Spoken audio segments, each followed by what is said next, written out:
mesti percuma.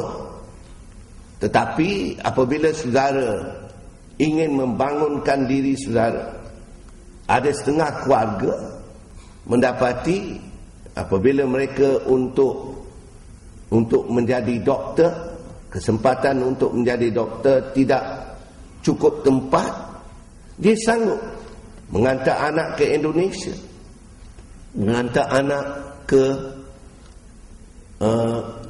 Mesir dengan simpanan sendiri dan untuk berjaya. Maknanya kita juga benarkan di mana pemilihan, tetapi tidak kita hapuskan hak asasi. Oleh sebab itu kita mula mengubah pemikiran rakyat tentang tugas hak asasi. Itu sebab pada saya bincangkan hak asasi tak boleh diswastakan, kerana itu hak. Kalau darjah 1 sampai darjah 6 diswastakan, sudah tentu ada rakyat yang ketinggalan. Oleh sebab itu saya kata kita ubah. Itu yang dipanggil pemikiran inovasi. Kita ubah. Kita bagi air percuma kepada masyarakat sampai hadnya. 20 meter padu adalah gunanya untuk secukup keluarga. Tetapi untuk mereka yang suka dan dapat kesempatan mengadakan kolam renang dalam rumah dia, kemudian membasuh 4 biji kereta, kemudian selain daripada itu menyiram bunga tak renti-renti, berarti itu bukan 20 meter padu, 100 meter padu pun kata penjaga rumah Embak Indonesia pun habis. Jadi inovasi kita ialah hanya hak air percuma sampai 20 meter padu. Selepas itu mesti dibayar dengan harga yang sepatutnya. Seperti juga yang saya nyatakan, kita boleh hantar anak kita ke Indonesia untuk menjadi doktor, tetapi kita kena bayar dengan harga yang sepatutnya. Ini adalah satu pemikiran baru dalam menentukan bahawa hak rakyat dapat dipertahankan. Hak rakyat itu perlu, kerana itu hak asasi.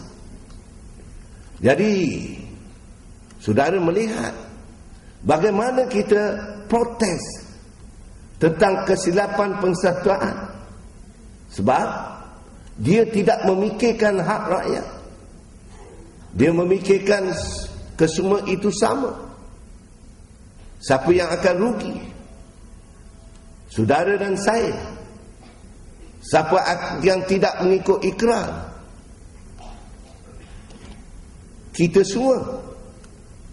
Kata kita nak memberikan kebajikan kepada rakyat, dengan tiap-tiap kali, tiap-tiap bulan kita beri tapak tangan kanan lebar, nasib baik tak kena telinga, sebab kalau tidak tak nak dengar. Jadi bagaimana kita boleh menjayakan satu perkara ini dengan tidak mahu kita membuat perubahan? Dan kita kata Datuk SUK juga lihat saya kata kita kena jaga harta kerajaan negeri. Sebab apa kita kena jaga harta kerajaan negeri? Supaya kalau kita tidak jaga, bagaimana harta itu dapat kita sampaikan kepada rakyat? Kerajaan negeri ada tanah, tapi bagus, kerajaan negeri ada tanah, tapi bila kita bagi pada orang, tanah tu dibagi dengan tidak mengambil kira itu harta negeri. Jawapan saya, kalau harta itu harta bapa kita, mau tak kita sebagai kerajaan negeri membagi kepada orang dengan harga yang terendah? Jawapannya, tak boleh. Nanti rugilah kita.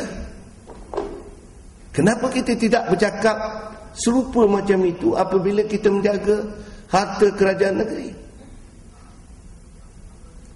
Kita sanggup memberi tanah 20 juta dengan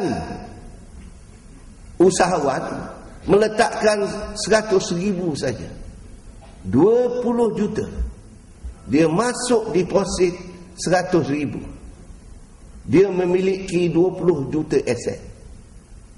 Dengan kita menulis Power of Anthony, maknanya kuasa tanah itu sudah diserahkan oleh kerajaan negeri dan juga syarikat yang eksekutifnya dibayar lebih tinggi daripada pegawai kerajaan sebagai menjaga hak kerajaan negeri dengan harga 100,000 ringgit.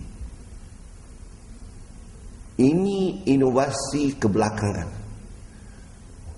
inovasi yang bukan menguntungkan kerajaan tapi menguntungkan swasta. Dan hasilnya apa jadi? Duit dia dapat, tanah dicagarkan kepada bank, beribu pembeli rumah tak dapat rumah, datang balik ke kerajaan negeri. Nasib baik saya dan SUK tidak serius sangat bila mendengar cakap orang, walaupun kita mahu pembetulan. Itu sebab rambut kami masih hitam lagi. Kalau tidak, kita tak tidur malam memikirkan bagaimana boleh perkara ini berlaku, bagaimana dia boleh dilakukan, bagaimana air boleh disain dengan kata okey, you boleh ambil pentadbiran air dengan syarat disain oleh kerajaan negeri. Tiap-tiap 3 tahun kita naikkan harga air, tarif air 15%, 35%, 25%, 15%. Ini bukan bagi air aja. Ini serahkan seluar dan baju. Boleh jadi yang kita tak pakai pula yang dalaman, jadi habis tinggal. Jadi ini tidak boleh, sebab kita menjaga hak asasi rakyat. Dan bila kita tanya, ini terlampau mahal, kemudian ditanya kenapa saing, akhirnya perkhidmatan awam yang bekerja setia kepada ketua juga dipersoalkan.